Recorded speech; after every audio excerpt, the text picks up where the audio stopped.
নির্বাচন ও সার্বিক দিক নিয়ে আমরা আলোচনা করছি আজ সারা দিনব্যাপী। এই মুহূর্তে আমাদের সাথে যুক্ত আছেন রাজনীতি বিশ্লেষক নয়ন বাঙালি এবং এর সাথে আমাদের স্টুডিওতে এই মুহূর্তে উপস্থিত আছেন সিনিয়র সাংবাদিক মেহেদী হাসান পলাশ। আমরা দুজনের সাথে আলোচনায় যাব।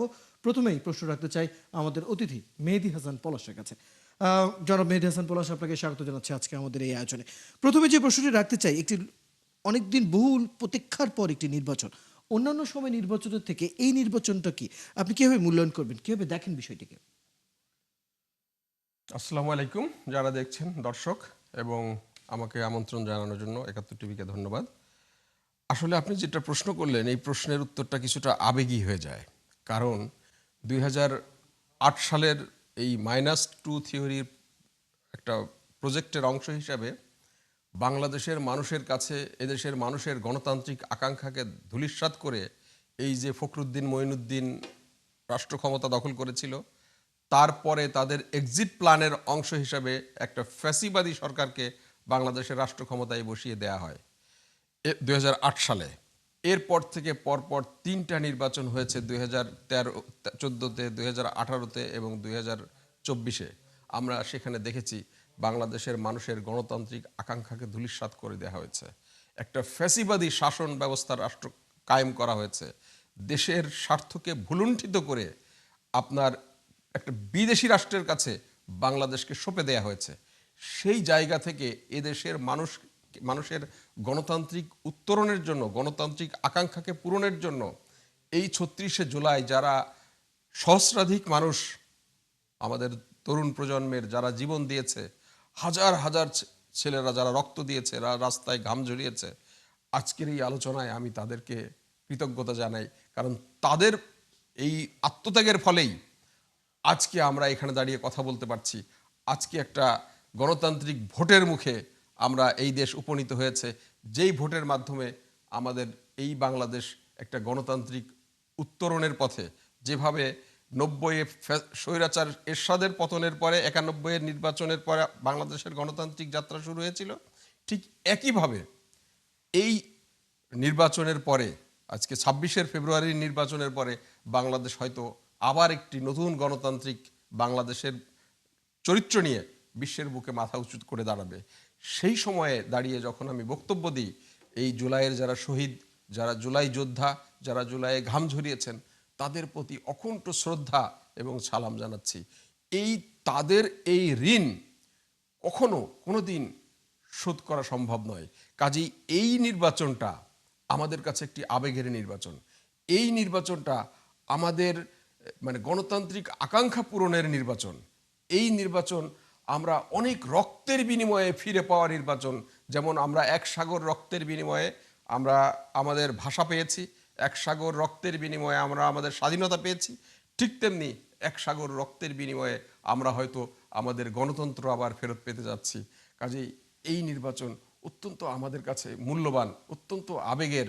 সারা বিশ্ব আজকে অবাক তাকিয়ে রয়েছে যে এই বাংলাদেশের তরুণরা যারা রক্ত দিয়ে দেশটাকে একটা গণতান্ত্রিক পথে উঠিয়ে নিয়ে এসেছে, এটা বিশ্বের জন্য বিস্ময়কর। সুকান্তের ভাষায় যদি বলি তাহলে বলতে হয়, সাবাস বাংলাদেশ, এ পৃথিবী অবাক তাকিয়ে রয়, জ্বলে পুড়ে মরে সারখার, তবু মাথা নোয়াবার নয়। আমরা সত্যিই কোনো ফ্যাসিবাদের কাছে, কোনো আধিপত্যবাদী শক্তির কাছে আমাদের এই তরুণ প্রজন্ম মাথা নোয়ায়নি। সেই জন্যই আজকে আমরা এই নির্বাচনটা পেতে যাচ্ছি। আলহামদুলিল্লাহ, আর কয়েক ঘন্টা পরেই এই ভোটের উৎসব শুরু হবে, এবং এই এখন পর্যন্ত আমরা যে চরিত্র দেখতে পাচ্ছি, সেটাও একটা বিরাট ব্যাপার। দেখেন, এই নির্বাচনে বাংলাদেশের এখন পর্যন্ত one of the biggest party Awami League নেই, কিন্তু আওয়ামী লীগ না থাকলেও এই একটা বড় পার্টির অনুপস্থিতি সত্ত্বেও যে একটা পার্টিসিপেটরি ইলেকশন হতে পারে, একটা প্রতিযোগিতামূলক ইলেকশন হতে পারে, এই নির্বাচন এবং এই নির্বাচনের স্বতঃস্ফূর্ত মানুষের অংশগ্রহণ সেটা প্রমাণ করে। আপনি দেখবেন এই যে ঢাকায় ঈদের ছুটিতেও কিন্তু এত লোক ঢাকা ছেড়ে যায় না। ঠিক বলেছেন। ঈদের ছুটিতেও কিন্তু ঢাকা এইভাবে ফাঁকা হয়ে যায় না, কোথাও কিছু নেই। তো এই যে এত লোক গেছে কষ্ট করে, তাদের কিন্তু যাওয়ার জন্য যেতে আসতে কষ্ট হবে, খরচ হবে, তারপরেও তারা গিয়েছে। এই যে মানুষের যে গণতান্ত্রিক আকাঙ্ক্ষা, ভোটাধিকার প্রয়োগের প্রতি যে মানুষের তীব্র আকাঙ্ক্ষা, যেটা 17 বছর মানুষকে মানে অবদমিত করে রাখা হয়েছিল, কেড়ে নেওয়া হয়েছিল, সেইটা প্রয়োগের জন্য যাচ্ছে। এবং আরো একটা বড় ব্যাপার, যে এই নির্বাচনটা এমন না যে আমরা বলতে পারি তার ফল নির্ধারিত হয়ে গেছে। এই নির্বাচনে যারা পার্টিসিপেট করেছে উভয় পক্ষই জয়লাভের আশা ব্যক্ত করছে এবং তারা প্রত্যেকেই খুব কনফিডেন্ট যে আমরা জিতব। এই যে মানে একটা বড় পার্টিকে ছাড়াও একটা অন্তর্ভুক্তিমূলক, আজকে যদি 60%-এর অধিক ভোট কাস্টিং হয়, কাজেই যারা এই যে সারা বিশ্ব ইনক্লুসিভ নির্বাচনের কথা বলছে, 60%-এর উপরে ভোট কাস্টিং হলে সেটা অবশ্যই ইনক্লুসিভ ইলেকশন। এবং এই যে মানে দুইটা মানে প্রতিদ্বন্দ্বী প্রার্থীগুলো যখন বলে যে তারা সবাই জিতবে এবং এ ব্যাপারে কনফিডেন্ট থাকে, সেই জায়গা থেকে কিন্তু এটা বলাই যায় যে আওয়ামী লীগকে ছাড়াও এই নির্বাচন প্রতিদ্বন্দ্বিতামূলক, আওয়ামী লীগকে ছাড়াও এই নির্বাচন ইনক্লুসিভ, এবং এটা কোনো আমিরামির নির্বাচন হচ্ছে না, এটা কোনো পূর্ব নির্ধারিত কোনো নির্বাচন হচ্ছে না। এই নির্বাচন ওপেন, এই নির্বাচনে যে কেউ জিততে পারে জনগণের ভোটে। যার সিদ্ধান্ত আসলে জনগণ নেবে, যা আসলে কয়েক ঘন্টা পর কি হচ্ছে তার উপরে চমৎকার কিছু তথ্য বলেছেন আপনি। আমাদের সাথে থাকুন, ঠিক একই বিষয় নিয়ে চলে যেতে চাই আমাদের একজন অতিথি নয়ন বাঙালির কাছে। নয়ন বাঙালি, এবারকার আমরা নির্বাচন যে দেখছি, যে পরিস্থিতি, কীভাবে মূল্যায়ন করবেন? নির্বাচন নিয়ে আসলে জানতে চাই।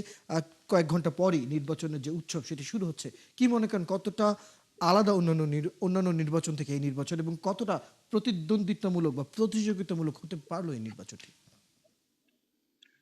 ধন্যবাদ আপনাকে এবং আপনার মাধ্যমে যারা আজকে শুনছেন আমাকে, ৭১-এর দর্শক প্রত্যেককে জানাচ্ছি অভিনন্দন।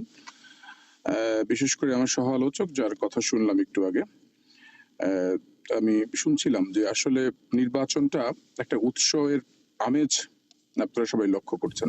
আমি যদিও যারা আমরা মানে বিভিন্ন জায়গায় বিভিন্ন মানে ভাগে ভাগে ভাগ করা মানুষের মূল্যায়নের দৃষ্টিভঙ্গি দিয়ে যদি চিন্তা করি, ধরেন ভাগে ভাগে বলতে ধরেন এখন পুরো দেশটা এখন ৩টা ভাগে বিভক্ত।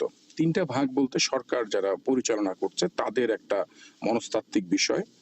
তারপরে দুটি যে বিবদমান যে দুটি রাজনৈতিক দল ধরেন, যেটা যাদের জোট, বিএনপি একটি জোট এবং আরেকটি জামাত সহ জোট। তার মানে মানুষ জনগণ এখন ৩টি দিকে এবং সবার কেন্দ্রবিন্দু কি নির্বাচন। তার মানে এই তিনটা গোষ্ঠীর বা ৩টা জায়গার মানুষের সবার কিন্তু জায়গার প্রত্যাশার জায়গা হচ্ছে নির্বাচন। এটা একটা বড় কর্মযজ্ঞ নির্বাচন। আমার সমালোচক বলছিলেন যে 60% যদি হয়, দেখেন 91 সালে যখন নির্বাচন হয় তখন 65% প্রায় ভোটার টার্ন আউট হয়েছিল, কারণ দীর্ঘদিন তারাও তখন নির্বাচনে অংশগ্রহণ করতে পারে নাই। সেই 9 বছরের স্বৈর শাসনের অবসান হয়েছে। আর এবার হচ্ছে ঠিক তার ডবল, 17 বছরের যে ফ্যাসিস্ট সরকারের পতনের পর মানুষের মধ্যে যে জায়গা, প্রত্যাশার জায়গা, একটা ভোট দিবে, নির্বাচনে অংশগ্রহণ করার একটা অংশ, প্রায় 2000 প্রার্থী অংশগ্রহণ করেছে, 51টি রাজনৈতিক দল এখানে অংশগ্রহণ করেছে, মানে একটা পার্টিসিপেটরি ইলেকশন। তারপরেও মানে একটা শঙ্কার একটা একটা ন্যারেটিভ ব্যাখ্যা দেওয়ার চেষ্টা করে কিছু মানুষ। কারণটা কি, আমরা আসলে পরিবর্তনের জায়গায় যারা এই পরিবর্তনের কথা বলে তারা মানসিকভাবেই তারা কিন্তু পরিবর্তন হয় না। আপনাকে যখনই পরিবর্তন করতে হবে তখন আপনাকে দুটি সাবজেক্টিভ এবং অবজেক্টিভ দুটি টেস্ট আপনাকে করতে হবে, যে আসলে এই মুহূর্তে পরিবর্তনের কতটুকু সম্ভব বা সংখ্যা কতটুকু সম্ভব, যে কথাটা আমরা আমাদের জায়গা থেকে বলবো নাকি জায়গা থেকে না বলবো। প্রত্যেকটা নির্বাচনে বাংলাদেশে এ যাবৎকালীন যত নির্বাচন হয়েছে, কোন নির্বাচনের সংঘাত হয় নাই। যত ভালো নির্বাচনের কথা বলেন, ভালো নির্বাচন তো আমরা তেমন একটা দেখি নাই। কিংবা আপনি ভালো নির্বাচন ছাড়াও যত প্রক্রিয়ায় দেশে বিদেশে যেখানেই নির্বাচন হয় না কেন, যে নির্বাচনের যে একটা প্রক্রিয়া থাকে, যে নির্বাচনের যে একটা মোডালিটি, সেইটার ক্ষেত্রে আপনাকে যদি এখন মূল্যায়ন করতে হয় ঠিক এই মুহূর্তে দাঁড়িয়ে, তার 2 ঘন্টা পরে যখন মানুষ ভোট কেন্দ্রে যাবে, আমি তো মনে করি এটা একটা আউটস্ট্যান্ডিং বিজয়ের জায়গা। এই জায়গাটা আমার মনে হচ্ছে, যদি আমরা আরো 10-12 ঘন্টা পরে আমরা বুঝতে পারবো আমাদের কতজন মানুষ ক্ষতিগ্রস্ত হয়েছে, কতজন মানুষ সংখ্যাগ্রস্ত ছিল, সেই সংখ্যাটা অবশ্যই একটা বের হবে। আপনারা যারা সাংবাদিকতা করছেন বা বিভিন্ন জায়গায় জায়গায় আপনাদের রিপোর্টাররা যে কাজ করছেন, অনেক ধরনের রিপোর্ট আসবে। এখন সবচেয়ে বড় আরেকটা বড় ধরনের আশঙ্কার জায়গাটা হয়ে গেছে মিস ইনফরমেশন, ডিসইনফরমেশন, ধরেন বিভিন্ন সোশ্যাল মিডিয়া থাকার কারণে মানুষের মধ্যে কি একটা এক ধরনের মানুষরা ভয় সৃষ্টি করতে চায়। আপনি শুধু যে আমরা সোশ্যাল মিডিয়া না, বিভিন্ন টেলিভিশনে যারা আসে ধরেন কথা বলে, কিংবা বা যারা বড় বড় ইউটিউবের হিসেবে যাদেরকে আমরা চিনি, তারাও যে ধরনের শঙ্কার কথা বলে মানুষকে ধরেন এক ধরনের আতঙ্কের মধ্যে রাখে। মানুষ তো খুবই সাদামাটা মানুষের সংখ্যাই তো বেশি, এবং সাদামাটা মানুষ প্রান্তিক জনগোষ্ঠী যাদের মধ্যে দীর্ঘদিন আকাঙ্ক্ষা ছিল যে একটা ভোট কেন্দ্রে যাব, কিন্তু দেখবেন ঘরের থেকেও অনেক সময় এই কথাগুলো যখন ছড়ায়, এখন আমি আপনি যদি একটা পজিটিভ ভাইব দিতে না পারি, তাহলে কি পজিটিভ ভাইব গুলা তাহলে ছড়াবে না। তা আমি মনে করি আমার মূল্যায়নটা হচ্ছে, যেহেতু আমি তিনটা পার্টির কথা এই জন্য বললাম যে সরকারের পক্ষ থেকে সরকারের যে প্রত্যাশাটা ছিল যে তিনটি জায়গায় তারা তারা কাজ করবে। একটি হচ্ছে তারা একটা নির্বাচন দিবে, তারপরে তারা ফ্যাসিস্টদের ধরেন বিচার কার্যক্রম করবে, সংস্কারের বিষয় বলবে। এই কাজগুলো যদি তারা কিছুটা ভালো করে, তাহলে আমরা এই বিষয়ে আর বেশি দূর আর বেশি না যাই আলোচনায় সমালোচনায়, কিন্তু আমরা তারপরে যাবো, ধরেন কেউ না কেউ যাবো সরকারের কেন করলো হ্যাঁ, বা কিংবা জুলাই চার্টারের বিষয়ে হ্যাঁ ভোট না ভোটের বিষয়ে যাব। কিন্তু এবার সবচেয়ে ব্যতিক্রমী জিনিসটা হয়েছে যে সেটা বাংলাদেশের ইতিহাসে কখনো একযোগে একসাথে দুটি ভোট একসাথে দিবে সেটি হয়নি। তার মানে এটা একটা ব্যতিক্রম, এবং সেখানে মানে চ্যালেঞ্জিং পার্টটা হচ্ছে যে ভোট গণনাটা সময় লাগবে। দেখবেন ভোট গণনার সময়টা হচ্ছে কি, যদি 2 ঘন্টাও সময় লাগে, 2 ঘন্টায় অনেক ধরনের প্রচারণা চলবে, কিন্তু মানুষের এটা সরকারও এই প্রচারণার জন্য আমার মনে হয় তৈরি থাকা উচিত যে হ্যাঁ, এই 2 ঘন্টার জন্য অনেকে বলবে এই নির্বাচন সুষ্ঠু হচ্ছে না, এই নির্বাচন সফল হচ্ছে না, এই নির্বাচনে ভালো ভোটার যায়নি, এই নির্বাচনে ইঞ্জিনিয়ারিং হয়েছে, এসব কথাগুলো কিন্তু আমরা শুনবো। কিন্তু আমাদের জাজ করতে হবে যে নির্বাচনটা সরকার সংগঠিত করতে পেরেছে, নাম্বার ওয়ান।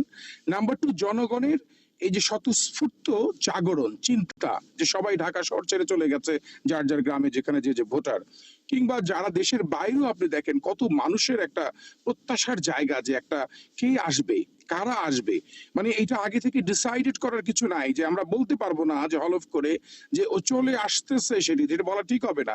কিন্তু তারপরে আপনি যখন বুঝতে পারবেন যে ভোটের মাঠে তো বোঝা যায় যে হ্যাঁ, কার অবস্থানটা কত বেশি শক্ত।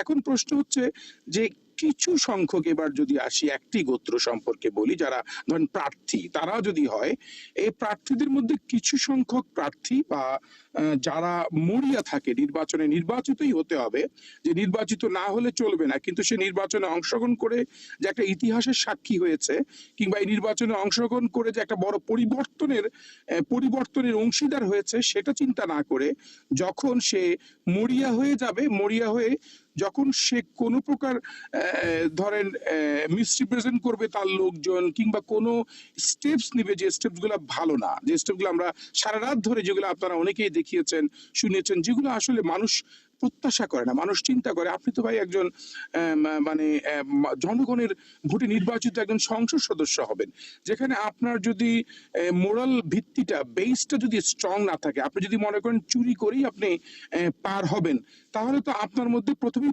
আপনি নিজেই তো তৈরি হচ্ছেন না। আমরা যে পরিবর্তনের কথা বলি, আমরা যদি ধরেন এখন নকল করে পাশ করে ফেলি, তাহলে সেটার যে তৃপ্তি, কিংবা পড়াশোনা করে পাশ করবেন সেটার যে তৃপ্তি, এটার পার্থক্য থাকবে না।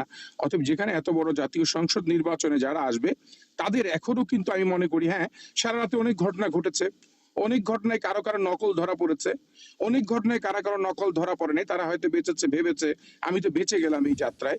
কিন্তু এই বিষয়গুলো আমাদের মাথায় আমলে আনা উচিত, যে আগামী দিনের ভবিষ্যৎ প্রজন্মের জন্য আমরা যে রাজনীতিটা করছি, কিংবা এই গণতন্ত্র উত্তরণের জন্য আমাদের তো এই পথ নির্বাচনটা মানে, আপনার আজকে নির্বাচন শেষ, কালকে সকালেই বাংলাদেশে ফুলি ফুলি সুবাতাস বইবে, তেমনটি তো না যে কালকে সকালেও তো আমি আপনারাই থাকবো। তারপরে আমার আপনার কথাগুলো, আমার আপনার সংখ্যাগুলো, আমার আপনার মানসিক অবস্থানগুলোই কিন্তু আমাদেরকে পরিবর্তনের জায়গায় নিয়ে যাবে। আর আমরা যদি একটা মাত্র শুধু মোড়কটা ভালো রাখলাম আর ভিতরে আমি সেই আগের আমিই থাকলাম, তাহলে কিন্তু হবে না। তার মানে নির্বাচনের জায়গাটা, প্রথম জায়গাটা হচ্ছে নির্বাচনে একটা স্থিতিশীল নির্বাচন চাই, এবং হচ্ছে আমি আশা করি, এবং আমার প্রত্যাশা যে মানুষ স্বতঃস্ফূর্তভাবে ভোট কেন্দ্রে যেতে পারবে, গিয়ে তার ভোটটা দিতে পারবে, এবং যে ভোটটা দিয়ে তার অধিকারটা প্রতিষ্ঠা করবে, এবং সেই অধিকার প্রতিষ্ঠা করার পর যে প্রার্থী বিজয়ী হবে সে সঠিকভাবে যাতে বিজয়ী হয়, সে যাতে ভাববে না ভাবে আমাকে কেউ ঠকিয়ে আমার কাছ থেকে বিজয় ছিনিয়ে নিয়েছে, কিংবা এবং এবং নন অপর বাঙালি এবার প্রার্থীরা। তো একজন ভোটারের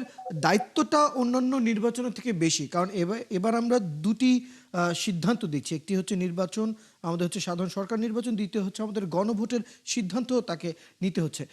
আপনি কি মনে করেন এবার গণভোটের যে প্রচার আমরা দেখেছি কতটুকু যথেষ্ট বলে মনে করেন? কারণ অনেক ক্ষেত্রে আমরা যখন দেখলাম এই গণঅভ্যুত্থানের পর গণভোটের যে প্রসঙ্গটি যখন উঠে আসে, সেখান থেকে কি প্রাপ্তি আর কি অপ্রাপ্তি থাকে, সেই বিষয়গুলো কিন্তু অনেকেই নানা সময় অভিযোগ করেছেন তারা বিষয়গুলো নিয়ে পরিষ্কার না। ইভেন আমরা প্রার্থীদেরও দেখেছি তারা ভোট চাইতে গিয়েছেন, কিন্তু গণভোট নিয়ে অনেকেই অনেক কিছুই বলেনি। শুধুমাত্র খুব স্বনামধন্য হাই ভোল্টেজ প্রার্থীরা ছাড়া সাধারণ বা ঢাকার বাইরের যদি প্রার্থীদের কথা বলি, কি মনে করেন গণভোটের ব্যাপারে এখন মানুষ কতটা জানে বা কি অবস্থা তাদের? আচ্ছা, ধন্যবাদ আপনাকে। প্রথমেই বলতে চাই, ভোটারদের যে দায়িত্ব তো রয়েছেই। ভোটাররা এখনকার কেন, যে কোনো সময় ভোট তার অধিকার, এবং সে ভোটারও যদি মনে করে যে আমার অধিকারটা আমি যদি স্বতঃস্ফূর্তভাবে দিতে পারি এবং দেই তাহলে ভালো হবে। যদিও একটি সংযোজন হয়েছে, এবং এটি নিয়ে অনেক ডিবেট আছে। ডিবেটটা আমার মধ্যেও ছিল যে আসলে এই একসাথে দুটি করার এই যে জটিলতা, এমনি তো একটা জটিল অধ্যায়ের মধ্যে আমরা ছিলাম, কিন্তু আবার জটিলতা সৃষ্টি হওয়া, সেখানে আবার মানুষের মধ্যে প্রশ্ন তৈরি হওয়া যে আসলে এটা কি গণপরিষদের দিকে যাচ্ছে কিনা একটা অংশ 180 দিনের জন্য, সেটাও আমরা ব্যাখ্যা আবার অপব্যাখ্যা না করি। অনেকে অপব্যাখ্যাও করেছে যে না, আবার সংস্কার পরিষদ সেটির মেয়াদ কতদিন থাকবে, সেটা নিয়ে এক ধরনের ব্যাখ্যা অপব্যাখ্যা দিয়েছে অনেকে অনেকভাবে।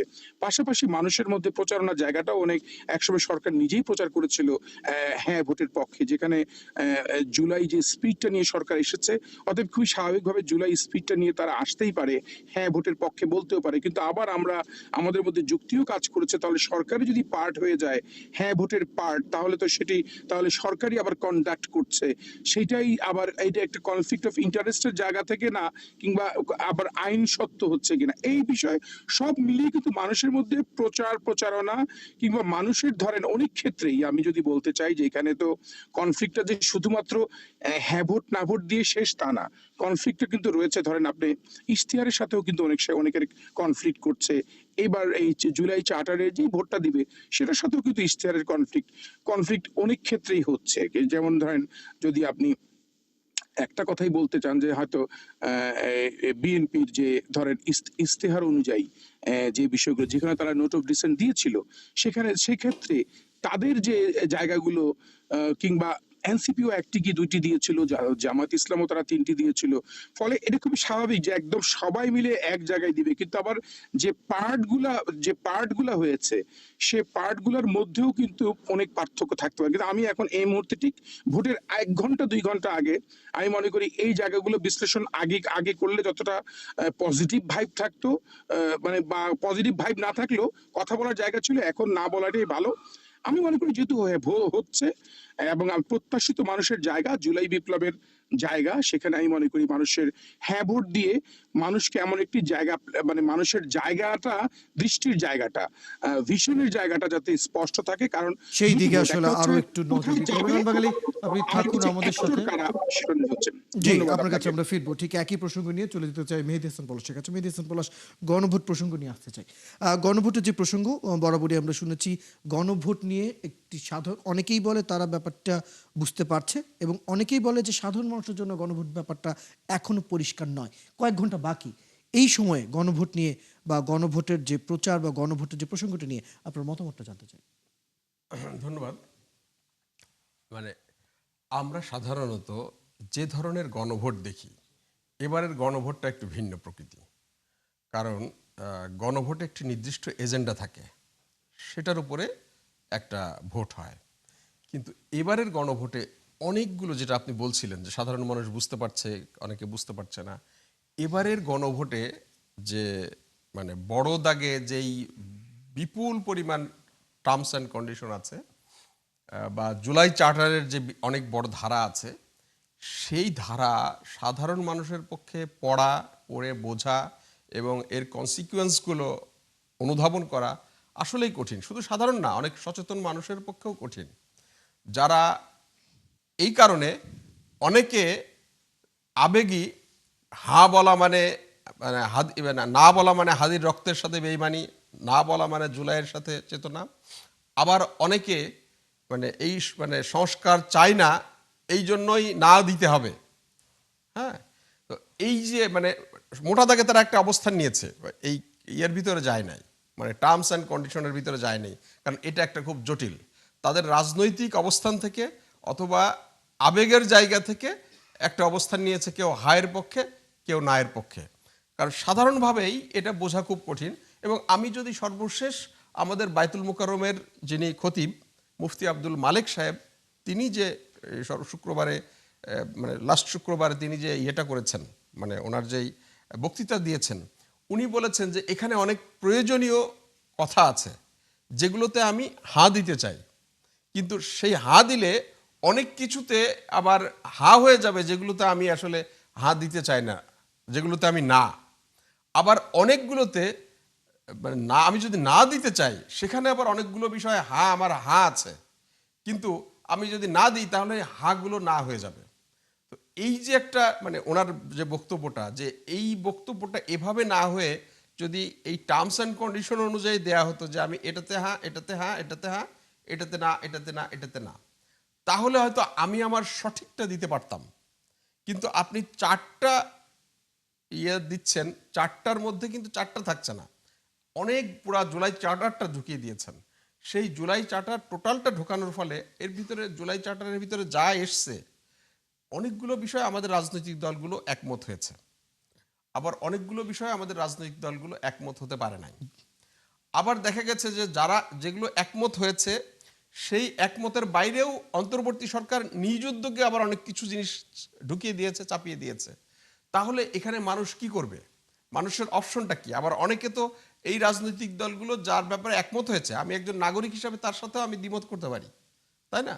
তো আমি সেই দ্বিমত করার জায়গাটা কোথায়? আপনি নায়ের আমি না করব, কিন্তু ওখানে আমি তো সংস্কারও চাই। আমি তো সংস্কারের পক্ষে, আমি তো সংস্কারের বিপক্ষে না, আমি সংস্কারের পক্ষে, অবশ্যই সংস্কারের পক্ষে। এবং বাংলাদেশের কোনো মানুষই সংস্কারের বিপক্ষে এরকম আমরা কেউ মনে করি না, ঠিক। সবাই সংস্কার চায়। কিন্তু যেই সংস্কারগুলো এখানে বলা হয়েছে সেই সংস্কারগুলো আমরা চাই কিনা বা এইভাবে চাই কিনা, ওনারা যেভাবে করেছেন। কারণ এই যে একটা কথা আছে যে এই গ্রুপ অফ ফরেনার বা বাংলাদেশের নাগরিকত্ব ত্যাগ করে যারা বিদেশি নাগরিকত্ব নিয়েছে অথবা যারা নাগরিকত্ব নেয়ার জন্য সেখানে চেষ্টা করছে, দীর্ঘদিন পিআর হয়ে আছে, পার্মানেন্ট রেসিডেন্ট হয়ে আছে, তারা এই গভর্নমেন্টের দায়িত্বে এসছে এবং তারা কিন্তু হয়তো আর 2 দিন পরে তারা আর এই দেশে থাকবে না। তো তারা অনেকেই একটা নির্দিষ্ট এজেন্ডা বাস্তবায়নের জন্য এসেছে, তাদের এই 1.5 বছরের কার্যক্রমে আমরা এটা দেখেছি। তো সেই জায়গা থেকে কিন্তু এই যে অনেকগুলো বিষয় ইম্পোজ করে দেয়া হয়েছে, যেটা আমি মনে করি বাংলাদেশের একটা গণতান্ত্রিকভাবে রাষ্ট্র পরিচালনার জন্য অনেক জটিলতা সৃষ্টি করেছে। আমি ঐক্যবদ্ধ সরকার কমিশনের একজন খুব গুরুত্বপূর্ণ নেতাকে বলেছিলাম যে আপনারা আসলে চান, তার সাথে আমার একটা জায়গায় মানে একটু কথা হয়েছিল, যে আপনারা চান এমন একটা ব্যবস্থা তৈরি করতে যেন বাংলাদেশের কোনো সরকার মেয়াদ শেষ করতে না পারে, 2 দিন পর পর এই মানে কেয়ারটেকার সরকারের পতন হয় এবং নতুন সরকার ইন্টারিম সরকার আসে এবং আপনারা অন্তর্বর্তী সরকার হতে পারেন, আপনারা এই জায়গায় আসতে, আপনারা সেই রকম একটা ব্যবস্থা করছেন। কারণ আপনাকে এই আমি বাংলাদেশের কালচারটা তো ভাবতে হবে। আমি যদি এখন ইউরোপের মানে সংস্কৃতি বা রাজনৈতিক সংস্কৃতি বা মূল্যবোধ আমার দেশে চাপাতে চাই, আমেরিকার যে স্ট্যান্ডার্ড সেই স্ট্যান্ডার্ড আমার দেশে চাপাতে চাই, এটা তো সম্ভব না, আমার মানুষ এটার জন্য প্রস্তুত না। হ্যাঁ, এই যে একটা রাত আমরা পার করলাম, এই রাতে যা কিছু হলো এটা কি ইউরোপ আমেরিকার হয়? এই প্রবণতাটা নাই। এবারের নির্বাচনে আমরা যে এই যে টাকার খেলা দেখতে পাচ্ছি, এই টাকার খেলা কি এটাতে হয়? আমরা অনেক সংস্কার করেছি, কিন্তু আমরা তো এইটা করতে পারি নাই যে আমরা একটা এই কালো টাকা মুক্ত একটা নির্বাচন করতে পারি, এইটা আমরা করতে পারি নাই। আমরা উল্টো দেখলাম যে এই সংস্কারের প্রস্তাবের পরে এমন একটা নির্বাচন হচ্ছে যেখানে টাকার খেলা আগের থেকে আরো বেশি হচ্ছে। এবার আজকে সারাদিনেও তো কালো টাকার যে প্রসঙ্গ, সেটি নিয়েও তো আমরা বেশ কিছু ঘটনা আজ সারাদিনই কিন্তু দেখলাম, এবং নানা অভিযোগ পাল্টা অভিযোগও কিন্তু এর মধ্যে থাকলো। তাহলে কালো টাকার প্রসঙ্গ তো এবারও থেকেই গেল। আমি সেটাই বলছি যে এই যে আমরা সংস্কারটা করলাম, আমাদের বেসিক সংস্কারটা কি দরকার ছিল, যে সৎ লোক বাংলাদেশ মানে রাষ্ট্র পরিচালনায় প্রতিনিধিত্ব করবে। কিন্তু এই যে বিপুল পরিমাণ টাকা নিয়ে আপনার মনোনয়ন বাণিজ্য অথবা বিপুল পরিমাণ টাকা নিয়ে ভোট কেনা, কেন্দ্র দখল করা, এই সিস্টেমের মধ্য দিয়ে আপনি কি করে একজন সৎ লোক, একজন দেশপ্রেমিক লোক, একজন মানে যিনি প্রকৃতপক্ষেই মানে খাঁটি মানুষ, তার পক্ষে কি এই সিস্টেমে জনপ্রতিনিধি হওয়া সম্ভব? যা যদি একটা আসনে নির্বাচন করতে 10 থেকে 20 কোটি টাকা বা কোথাও আরো বেশি খরচ হয়, তাহলে কারা এখানে ইলেকশন করবে? কারা এই নির্বাচন করতে আসবে? এই নির্বাচনে তো কোনো ভালো মানুষের পক্ষে এত টাকা খরচ করে নির্বাচন করা সম্ভব না। এবং যারা নির্বাচিত হয়ে আসবেন 20 কোটি টাকা খরচ করে, তারা পরবর্তী নির্বাচনে আবার 20 কোটি থেকে 30 কোটি টাকা খরচ করতে হবে। তারপরে তাহলে এই টাকাটা তারা কোথা থেকে আসবে? এই সিস্টেমের মধ্য থেকে আসবে। এই সিস্টেমের মধ্য থেকে যদি আসে, তাহলে আপনি এখানে সৎ প্রার্থী বা সৎ নেতৃত্ব কিভাবে পাবেন? আপনি আরো একটা দেখেন, আমরা এই যে সংস্কার করেছি, এই সংস্কারে কিন্তু আমাদের রাজনৈতিক দলের নেতারা তাদের ইশতেহারে অনেক সুন্দর সুন্দর কথা বলেছে, কিন্তু এইগুলো কিন্তু সংস্কার প্রস্তাবে তারা দেয়নি। যে না, আমি নির্বাচিত হলে কোনো এমপি প্লট নেবে না, বা তাকে প্লট দেওয়া যাবে না, কাউকে ট্যাক্স ফ্রি গাড়ি দেওয়া যাবে না। এই যে নানা ধরনের যে মানে ইয়েগুলো দেয়া হয়, এই ব্যাপারে কিন্তু কোনো রাজনৈতিক দলের পক্ষ থেকেই সংস্কার প্রস্তাবে দেয়া হয়নি। তার মানে হলো এই লুটপাটের জায়গায় আমরা কিন্তু সবাই এক। মানে এই যে নেতারা, রাজনৈতিক নেতারা লুটপাটের জায়গায় তাদের মধ্যে ঐক্যমত্য আছে। তাদের ভিতরে নানা বিষয় নিয়ে, সংস্কার নিয়ে কিন্তু একটা বিরাট মানে ডিবেট হয়েছে, দীর্ঘ ডিবেট হয়েছে, এবং সংস্কার ভেঙে যায় এরকম আমরা অনেকবার দেখেছি। কিন্তু তাদের যে সুবিধার জায়গা, সেই সুবিধার জায়গা, লুটপাটের যে জায়গাগুলো, যে না এমপিরা ওনারা তো আইন প্রণেতা, মেম্বার অফ পার্লামেন্ট বেসিক্যালি তো আইন প্রণেতা, তাদেরকে এই মানে প্রজেক্টের কাজে, টেন্ডারের কাজে, উন্নয়নের কাজে তাদেরকে রাখা যাবে না। এগুলো তো এটার জন্য তো উপজেলা চেয়ারম্যান আছে, ইউনিয়ন পরিষদ চেয়ারম্যান আছে, পৌর মেয়র আছে, সিটি কর্পোরেশনের মেয়র আছে, এগুলো তো তাদের কাজ। জেলা পরিষদের চেয়ারম্যান আছে, তাদের কাজ। এমপি কেন এইটা করবে? কিন্তু এই প্রস্তাবটা আপনি দেখেন, কোন রাজনৈতিক দল থেকে এটা দেওয়া হয়েছে? কেউ দেয় নাই। অর্থাৎ সবাই কিন্তু এই টেন্ডারের ভিতরে তারা তাদের কর্তৃত্ব চায়, যেখান থেকে তারা এই টাকাটা ইনকাম করতে পারবে। কারণ নাহলে 20 কোটি টাকা তারা কিভাবে খরচ করবে ইলেকশন? তো এখানে অনেকগুলো বিষয় আছে যেখানে নিয়ে আরো আমি মনে করি কিছুটা এখন হয়তো জুলাই প্রস্তাবনা থেকে, গণভোট থেকে আমরা যা পাচ্ছি সেটা অনেকটাই শুরুর মতো হলো। এরপরেও হয়তো এটাকে নিয়ে আরো অনেক কিছু করার সুযোগ বা প্রয়োজন আছে বলে মনে করি। অবশ্যই প্রয়োজন আছে। এবং আপনি দেখেন, আমরা যদি মানে বিএনপির কথা বলি, বিএনপির চেয়ারম্যান জনাব তারেক রহমান তিনি বলেছেন যে তারা যদি নির্বাচিত হন, তাহলে সংবিধানে যেটা জিয়াউর রহমান করেছিলেন, সংবিধানের মানে প্রস্তাবনার যে 8ম ধারায়, সর্বশক্তিমান আল্লাহর উপর আস্থা এবং বিশ্বাস হইবে রাষ্ট্র পরিচালনার যাবতীয় কার্যাবলীর মূল ভিত্তি, এবং এটার খতে তিনি বলেছিলেন অন্য যে কোনো আইন যদি এই আইনের সাথে সাংঘর্ষিক হয় তাহলে তা বাতিল হবে। এইটা কিন্তু পরবর্তীতে আওয়ামী লীগ সরকার যখন সংবিধান পরিবর্তন করে, এটা বাতিল করে দিয়েছিল। তার বিএনপি যে সংস্কার প্রস্তাব দিয়েছিল, সেই সংস্কার প্রস্তাবে কিন্তু এটা বিএনপি একমাত্র দিয়েছিল এটা ঢোকানোর জন্য, কিন্তু সেটা গৃহীত হয়নি।